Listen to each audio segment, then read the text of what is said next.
మన home minister Anitha గారు తిరుమల వెళ్ళడం జరిగింది. She is a Christian. నా బ్యాగ్‌లో ఎప్పుడు బైబిల్ ఉంటదని చెప్పింది. మరి అన్యమతస్తురాలు కదా! ఆవిడ గారు ఇచ్చారా మీకు డిక్లరేషన్? ఉంటే కొంచెం ఎవరైనా సోషల్ మీడియాలో పబ్లిష్ చేయండమ్మా.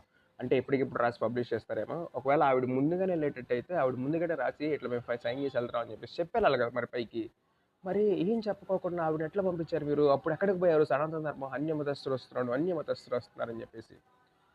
నాకు ఆవిడని అడగాలన్నది మెయిన్ పాయింట్ కాదు. మీరు ఎంతమందిని అడుగుతున్నారని చెప్పేసి అడగడానికి నేను చేశాను. ఫ్రీ దర్శనంలో క్యూలో వెళ్తారు. వాళ్ళని ఏమైనా అడుగుతున్నారా మీరు?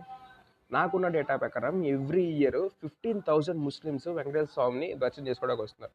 వాళ్ళందరి చేత కూడా డిక్లరేషన్ తీసుకుంటున్నారా మీరు? ఒక జగన్మోహన్ రెడ్డి దగ్గరకు వచ్చేసరికి ఎందుకు అందరూ వెంటబడ్డారు? స్వామి ఎవడి సొత్తు కాదు.